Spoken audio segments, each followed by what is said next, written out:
Bulldozer कार्रवाई पर रोक को लेकर सुप्रीम कोर्ट का बड़ा आदेश आ गया है दोस्तों, और इससे भारतीय जनता पार्टी में जबरदस्त मातम का माहौल है। जी हां, जैसा कि आपको याद होगा दोस्तों, इस मुद्दे पर पहले से ही अंतरिम रोक थी। अब 1 अक्टूबर को सुप्रीम कोर्ट का फैसला आया है कि यह रोक पूरे देश भर में लागू रहेगी। इस वक्त बीजेपी पार्टी को सुप्रीम कोर्ट की तरफ से दोस्तों एक कड़ा झटका लगा है। जिस तरह से बीजेपी पार्टी के सीएम योगी आदित्यनाथ उत्तर प्रदेश के अंदर किसी के घर पर भी बिल्डोजर चला देते हैं, खास करके एक विशेष समुदाय के घर पर। अब देखिए सुप्रीम कोर्ट की तरफ से किस तरह से एक तगड़ा एक्शन लिया गया है। ये मान लीजिए कि बीजेपी पार्टी की पूरी तरह से कमर तोड़ के रख दी दोस्तों। और जिन लोग के घर ये बीजेपी पार्टी के सीएम तोड़ते फिर रहे थे दोस्तों, अब उनके घरों का पुनर्निर्माण तक इनको करना पड़ जाएगा। आप लोग इस रिपोर्ट को जरा गौर से देखिए, विशाल शर्मा जी की। बुलडोजर कार्रवाई पर रोक को लेकर सुप्रीम कोर्ट का बड़ा आदेश आ गया है दोस्तों, और इससे भारतीय जनता पार्टी में जबरदस्त मातम का माहौल है। जी हां, जैसा कि आपको याद होगा दोस्तों, इस मुद्दे पर पहले से ही अंतरिम रोक थी। अब 1 अक्टूबर को सुप्रीम कोर्ट का फैसला आया है कि यह रोक पूरे देश भर में लागू रहेगी। दिलचस्प बात यह है कि अदालत ने अपने आदेश में कहा है कि अगर इस आदेश की अवमानना हुई तो सरकार को लोगों के घरों का पुनर्निर्माण करना पड़ेगा। उसे अदालत की अवमानना मानना जाएगा। और खास बात यह है दोस्तों कि एक तरफ सुप्रीम कोर्ट ने बुलडोजर पर रोक को बरकरार रखा है, और दूसरी तरफ कम से कम 2 भारतीय जनता पार्टी शासित राज्य हैं, असम और गुजरात, जहां पर सुप्रीम कोर्ट के आदेश की अवमानना हुई है। उसकी हम चर्चा करेंगे। यकीनन दोस्तों, बुलडोजर कार्रवाई एक ऐसा मुद्दा है जहां पर भारतीय जनता पार्टी सिर्फ और सिर्फ अपने विरोधियों पर निशाना साधती है, माइनॉरिटीज पर निशाना साधती है। आपके सामने कुछ चेहरे याद कीजिएगा।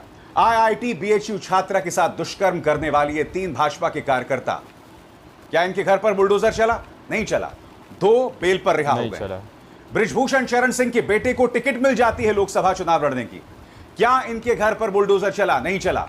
बलात्कारी राम रहीम को भारतीय जनता पार्टी बार बार पैरोल पर रिहा करती है, क्या इनके किसी ठिकाने पर बुलडोजर चला? नहीं चला। क्या प्रज्वल रमन्ना के घर पर बुलडोजर चलाने की वकालत बीजेपी ने की?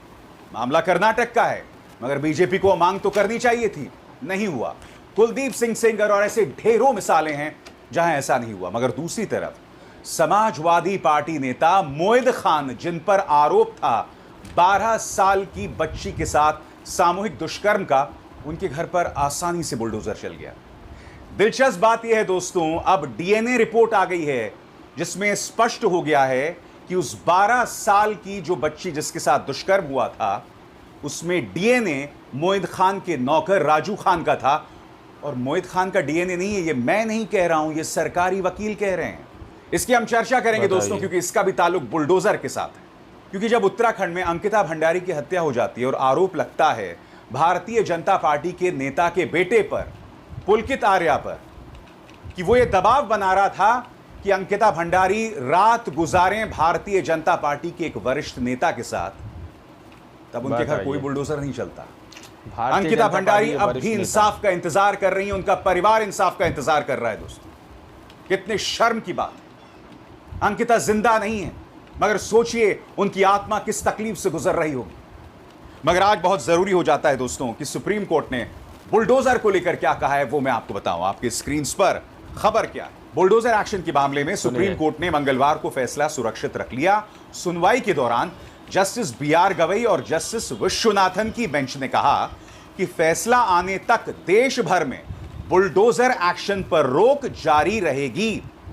अभी सुप्रीम कोर्ट ने फैसले की तारीख तय नहीं की है। सुप्रीम कोर्ट ने एक बार फिर स्पष्ट कर दिया कि बुलडोजर एक्शन पर रोक में अवैध अतिक्रमण शामिल नहीं होगा। सड़क हो, रेल लाइन हो, मंदिर हो या दरगाह, अवैध अतिक्रमण हटाया ही जाएगा। हमारे लिए जनता की सुरक्षा ही प्राथमिकता है। दिलचस्प बात यह है दोस्तों कि सुप्रीम कोर्ट में यह मामला भी उठा कि किस तरह से निशाने पर सिर्फ मुसलमान हैं या निशाने पर माइनॉरिटी मुसलमान है। क्योंकि मध्य प्रदेश, राजस्थान और उत्तर प्रदेश की तरफ से सॉलिसिटर जनरल तुषार मेहता थे।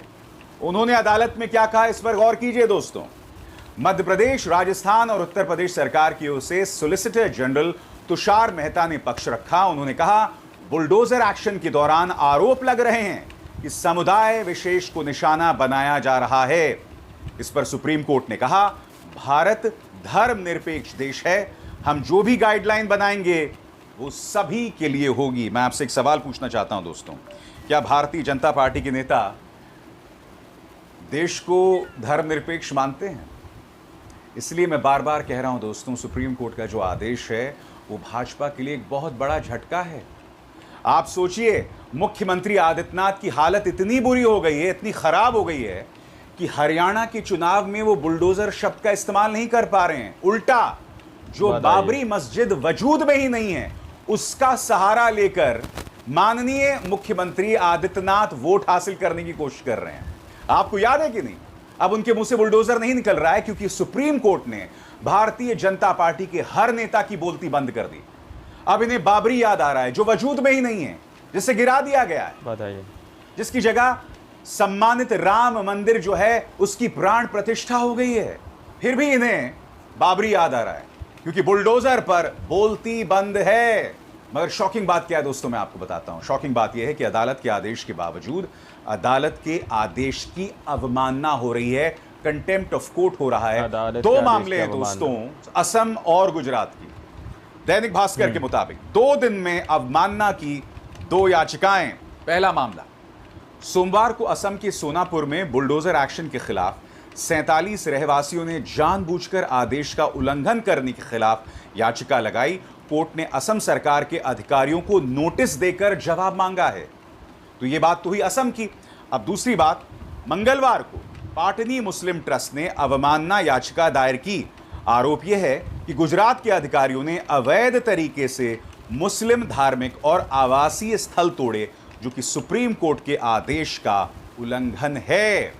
दोस्तों, यही वजह है कि कई मुस्लिम संगठन बुलडोजर को लेकर सुप्रीम कोर्ट पहुंचे। मैं आपको याद दिलाना चाहूंगा दोस्तों, जब जहांगीरपुरी में बुलडोजर चल रहा था, याद है आपको मंजर? याद है आपको? जब बुलडोजर चल रहा था उसी दौरान सुप्रीम कोर्ट का आदेश आ गया कि इस पर अभी रोक लगाई जाए। मगर देखिए किस तरह से ये पापा की परी बुलडोजर पर चढ़कर सरकारी एक्शन का गुणगान कर रही थी।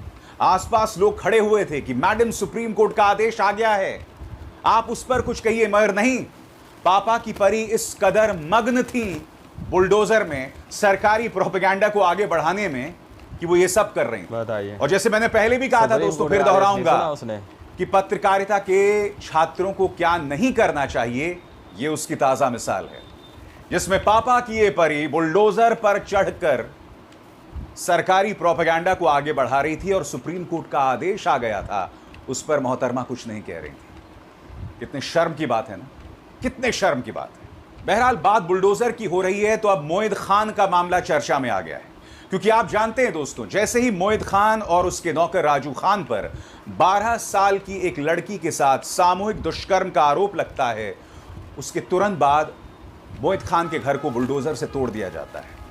आपको याद है उस वक्त उनके परिवार की महिलाएं किस तरह से सामने आई थी और कहा था कि मोहित खान बेगुनाह हैं। सुनिए उस वक्त उन्होंने क्या कहा था।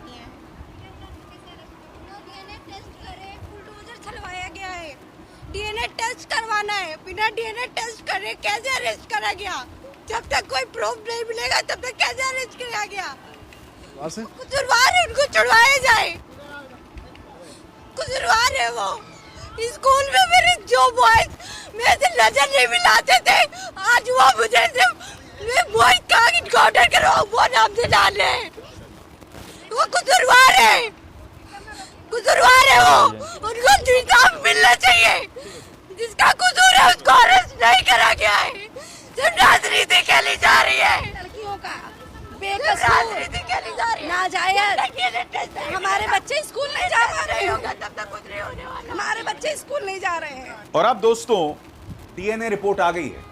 ये मेरे शब्द नहीं है, दैनिक भास्कर को सरकारी वकील ने इंटरव्यू में क्या कहा है वो मैं आपको पढ़ के सुनाना चाहता हूं। गौर कीजिएगा एक एक शब्द पर, क्योंकि बात बुलडोजर की हो रही है और मोहित खान के घर पर बुलडोजर चलाया गया था। अयोध्या गैंगरेप मामले में समाजवादी पार्टी नेता मोहित खान के नौकर राजू की डीएनए रिपोर्ट पीड़िता से मैच हो गई है। इसकी पुष्टि अपर महाधिवक्ता विनोद शाही ने दैनिक भास्कर से की है। उन्होंने बताया कि मोहित खान का डीएनए मैच नहीं हुआ है। इस पंक्ति पर गौर कीजिएगा। अब क्या मोहित करेगी खान का सरकार डीएनए जिसने मैच बुलडोजर नहीं हो चला गया, ये दिया? कौन कह रहा है? विनोद शाही। आगे, दरअसल 12 साल की बच्ची से गैंगरेप मामले में सोमवार को इलाहाबाद हाईकोर्ट की लखनऊ खंडपीठ में सुनवाई हुई। आरोपी समाजवादी पार्टी नेता मोहित खान, उसके नौकर राजू की डीएनए रिपोर्ट सील बंद लिफाफे में पेश की गई।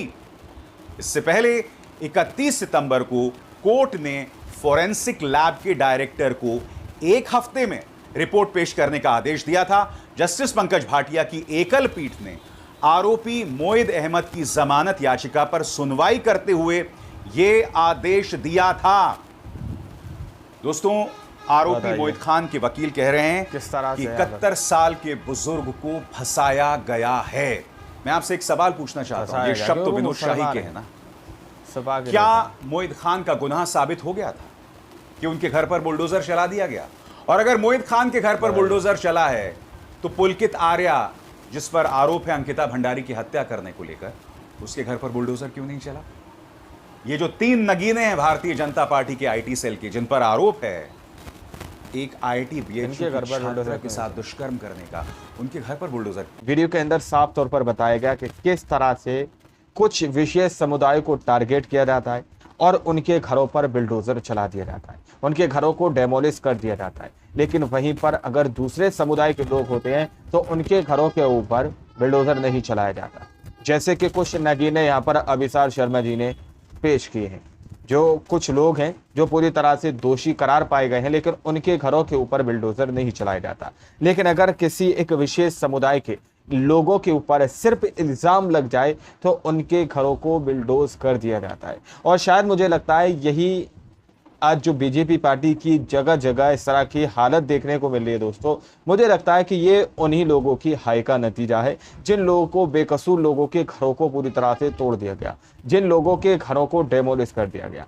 कहते हैं ना कि जुल्म का जिंदगी जो होती है वो ज़्यादा दिन तक नहीं होती है, चंद दिन तक ही जुल्म जो है जी पाता है और उसके बाद उसका अंत हो जाता है। मुझे लगता है कि वही तस्वीरें हमें और आपको देखने को मिल रही हैं। बाकी आप लोग इस रिपोर्ट के बारे में क्या सोचते हैं, क्या समझते हैं, अपनी राय कमेंट सेक्शन में हमें जरूर दीजिएगा। मिलता है अगली वीडियो में, जब तक के लिए जय हिंद, जय भारत।